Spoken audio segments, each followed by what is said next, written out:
Assalamualaikum warahmatullahi wabarakatuh dan selamat pagi.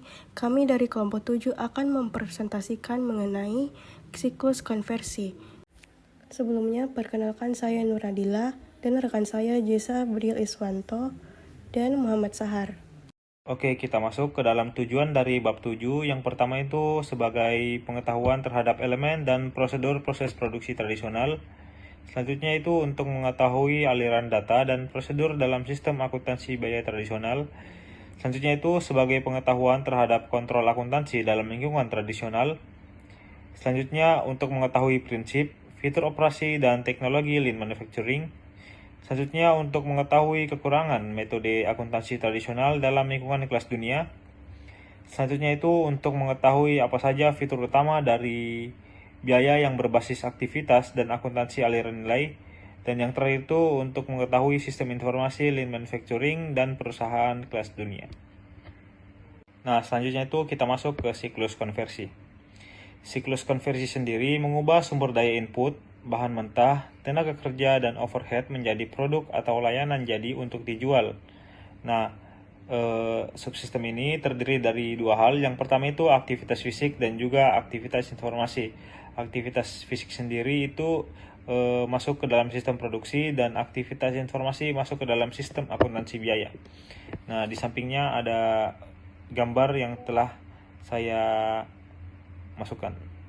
Nah, selanjutnya kita akan masuk ke dalam sistem dan juga metode produksi. Nah, sistem produksi ini melibatkan perencanaan, penjadwalan, dan juga pengendalian produk fisik melalui proses manufaktur. Nah, hal ini terbagi atas 4. Yang pertama itu menentukan kebutuhan bahan baku, mengotorisasi pelepasan bahan baku ke dalam produksi, mengotorisasi pekerjaan yang akan dilakukan dalam proses produksi, dan juga mengarahkan pergerakan pekerjaan melalui berbagai tahap produksi. Nah, adapun 3 metode produksi. Yang pertama itu pemrosesan berkelanjutan yang menciptakan produk homogen melalui serangkaian prosedur standar yang berkesinambungan. Yang kedua itu pemrosesan batch yang menghasilkan kelompok-kelompok produk atau batch yang terpisah. Dan yang ketiga itu pemrosesan buat sesuai pesanan yang melibatkan fabrikasi produk-produk terpisah sesuai dengan spesifikasi pelanggan. Nah, di halaman ini kita akan mengetahui terkait ikhtisar batch tradisional model produksi yang terdiri dari 4 proses dasar. Yang pertama itu merencanakan dan mengendalikan produksi, yang kedua melakukan operasi produksi, yang ketiga menjaga pengendalian persediaan, dan yang keempat itu melakukan akuntansi biaya.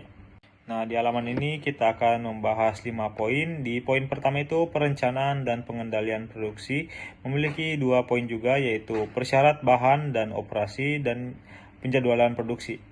Poin kedua itu persyaratan bahan dan operasi.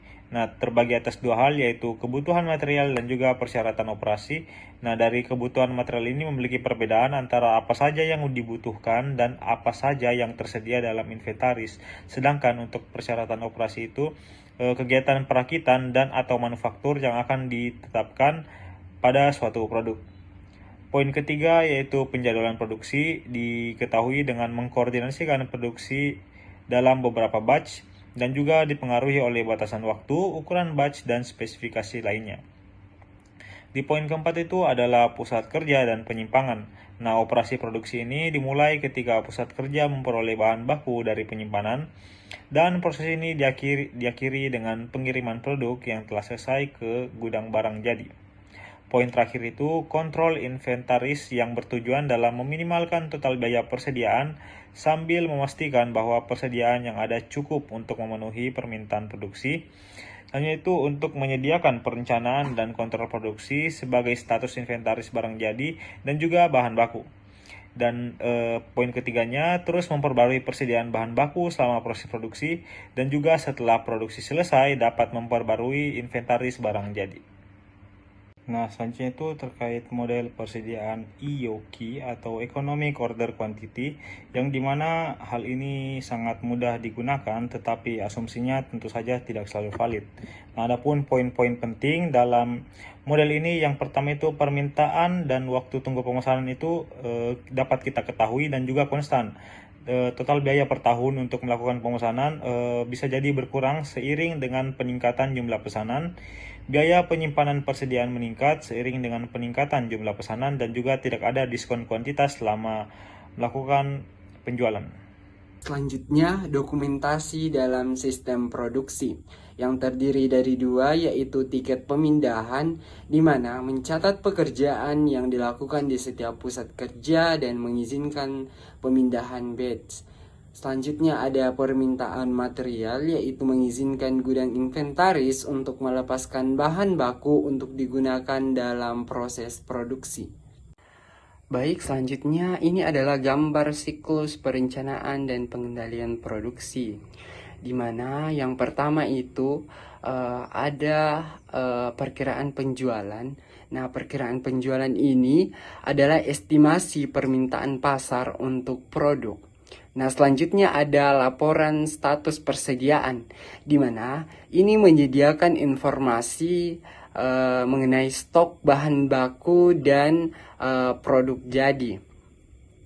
Dan ada spesifikasi teknik BOM atau Bill of Materials dan lembur rute, di mana ini dapat memberi rincian bahan yang diperlukan dan urutan proses produksi.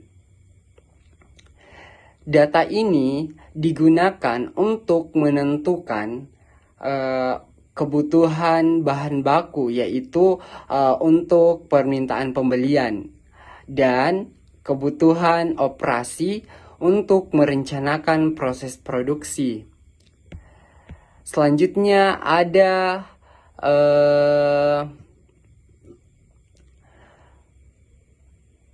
penjualan produksi, yaitu di mana terdiri dari 4, yaitu surat perintah kerja atau work orders, di mana memberi instruksi resmi untuk memulai pekerjaan. Dan ada tiket pemindahan, yaitu bertugas untuk mengontrol perpindahan material antar proses. Dan ada permintaan material dan surat perintah terbuka, di mana ini bertujuan untuk memastikan material dan pekerjaan selalu tersedia.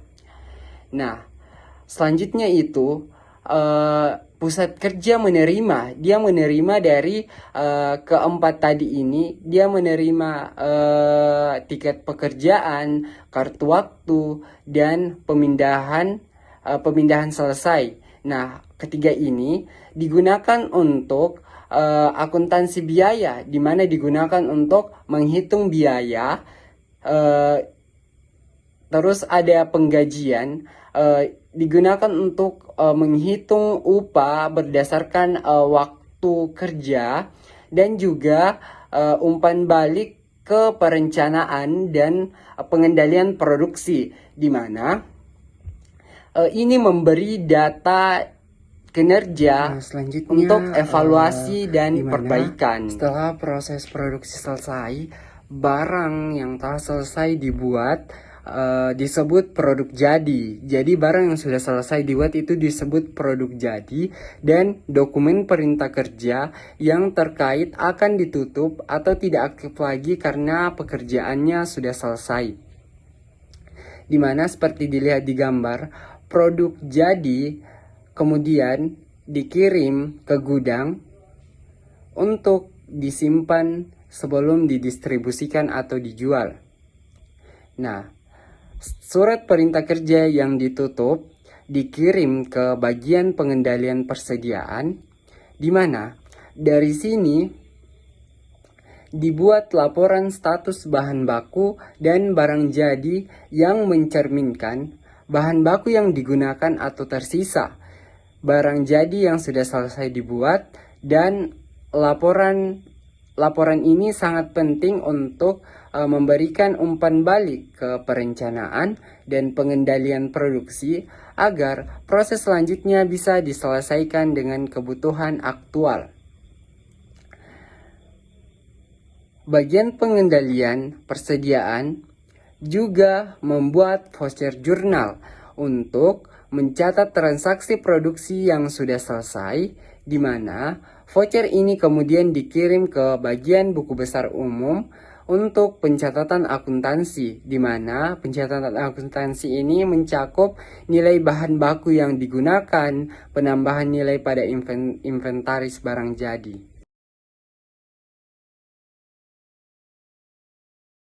Sistem akuntansi biaya yaitu mencatat dampak finansial dari peristiwa yang terjadi dalam proses produksi, dimulai dengan pesanan kerja. Petugas akuntansi biaya membuat catatan biaya baru untuk batch dan mengarsipkannya dalam file work in progress, dan catatan diperbarui saat bahan dan tenaga kerja digunakan.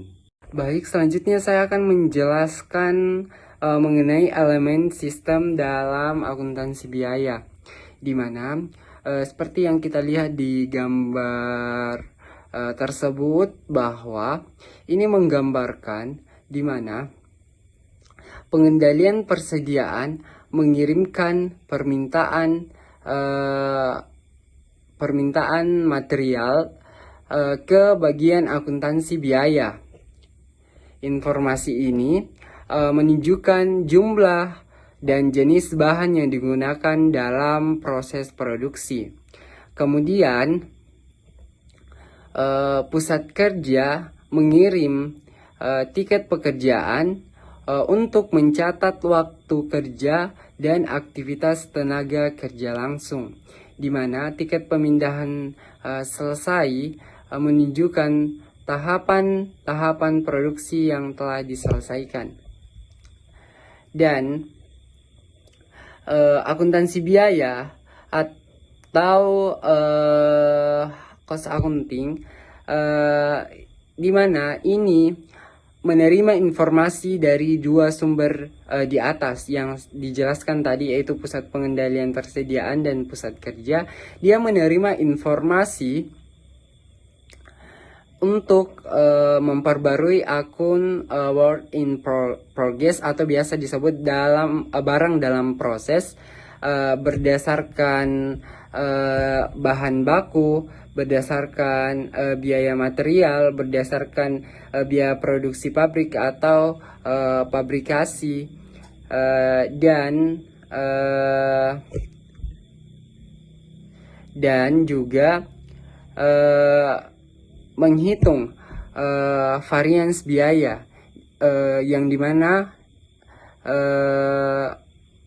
seperti yang diketahui bahwa varians biaya itu yaitu perbedaan antara biaya standar dan biaya aktual.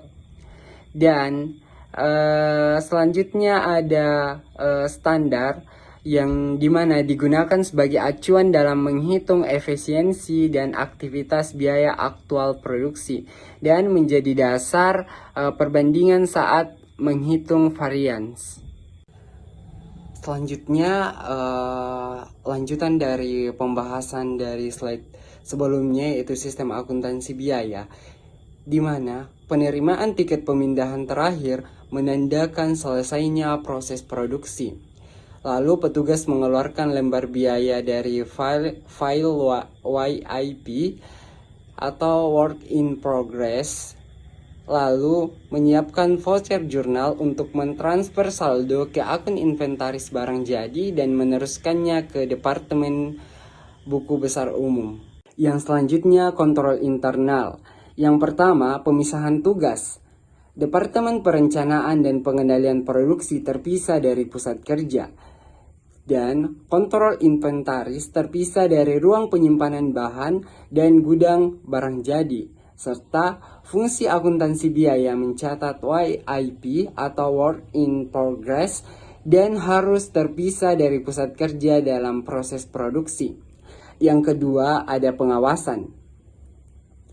Supervisor atau pengawasan pusat kerja mengawasi pengguna bahan baku untuk memastikan bahwa semua bahan yang dilepaskan digunakan dalam produksi dan limbah diminimalkan. Dan kartu waktu karyawan dan tiket diperiksa untuk diakurasi.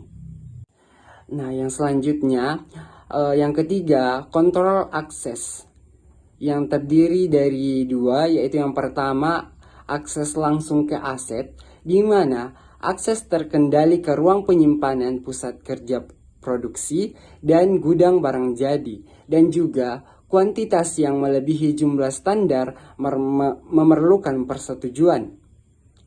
Yang kedua itu akses tidak langsung ke aset, di mana pengguna terkendali untuk permintaan bahan berlebihan, dan kartu waktu karyawan.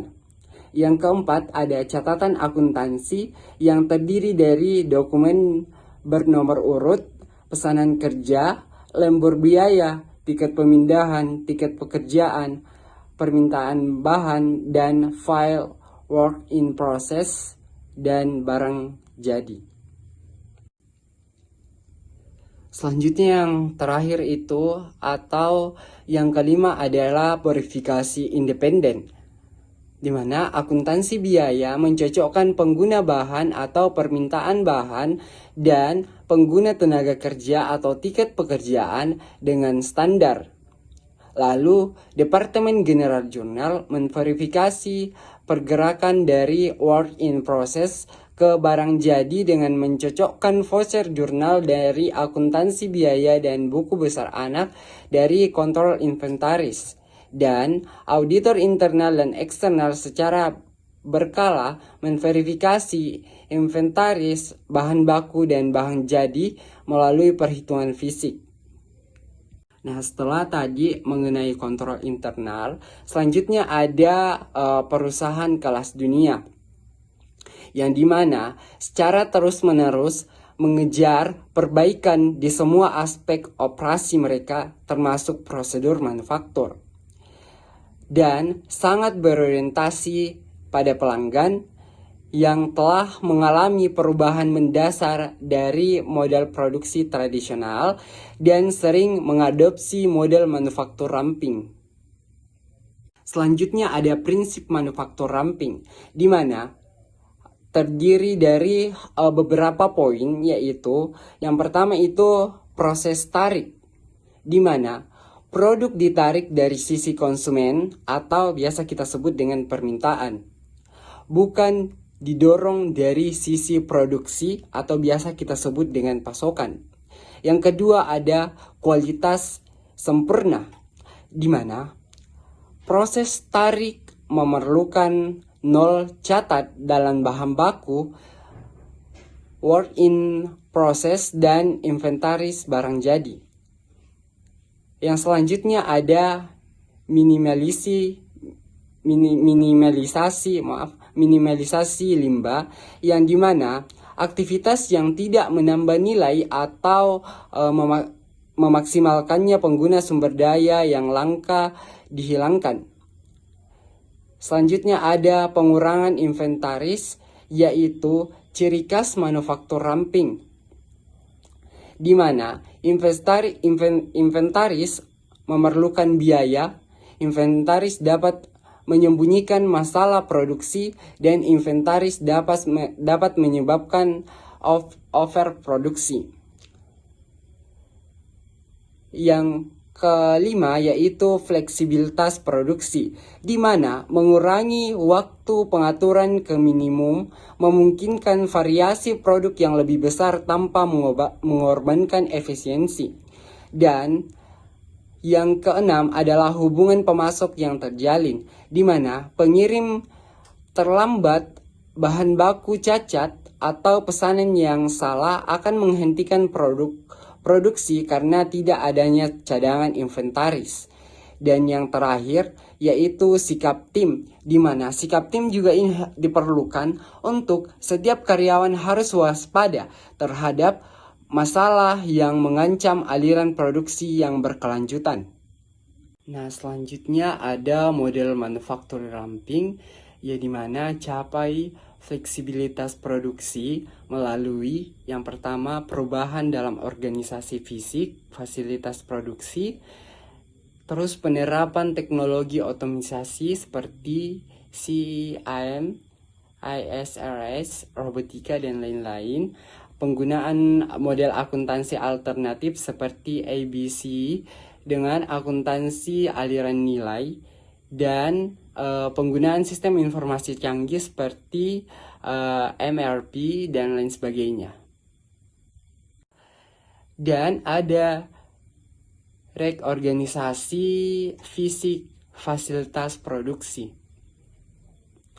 di mana ketidakstabilan dalam tata letak pabrik tradisional meningkatkan biaya penanganan, waktu konversi, dan inventaris berlebih.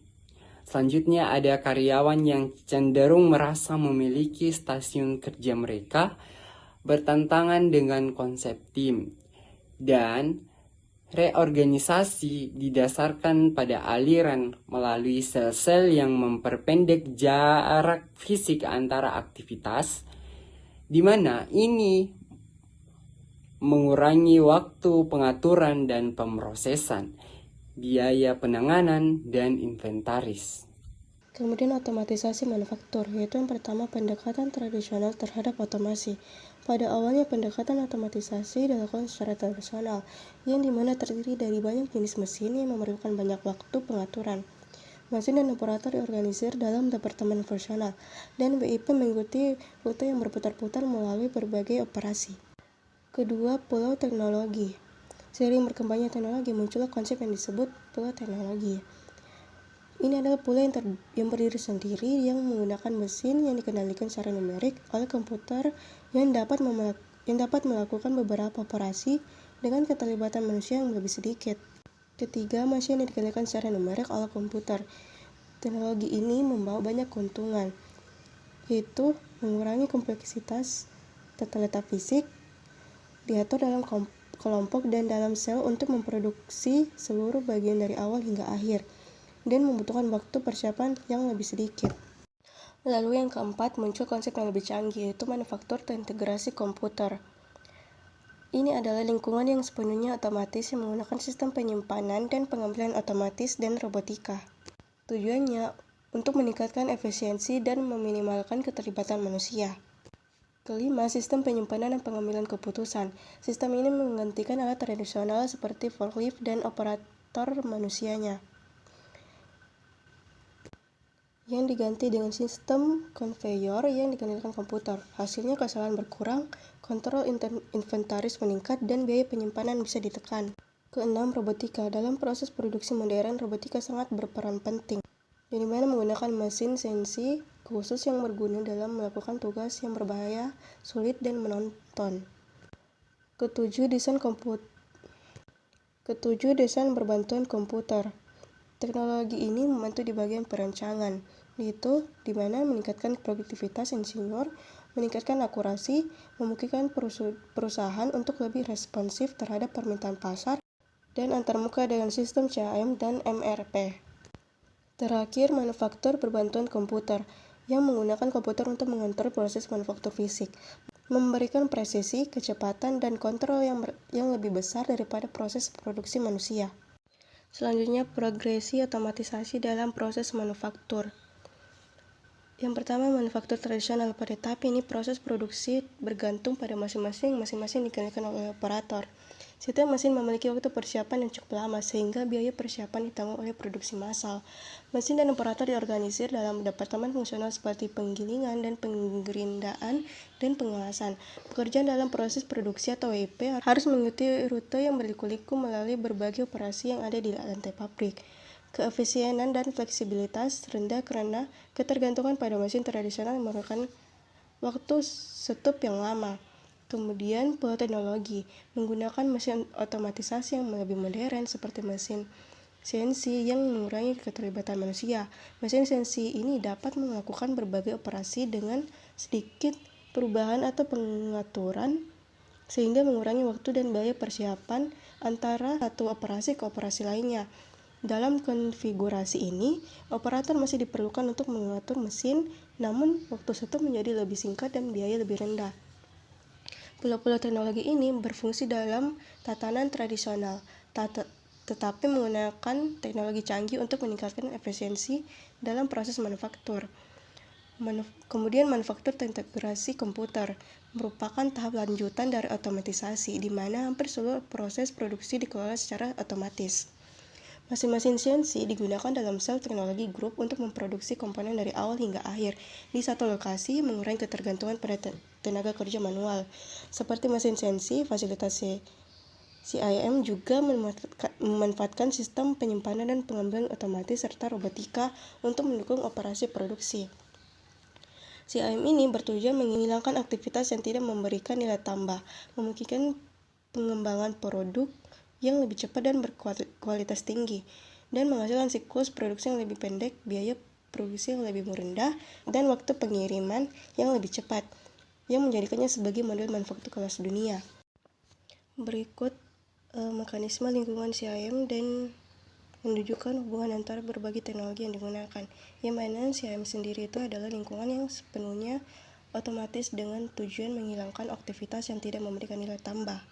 Fasilitas CIM memanfaatkan sel teknologi grup yang terdiri dari berbagai jenis mesin CNC untuk memproduksi seluruh komponen dari awal hingga akhir di satu lokasi.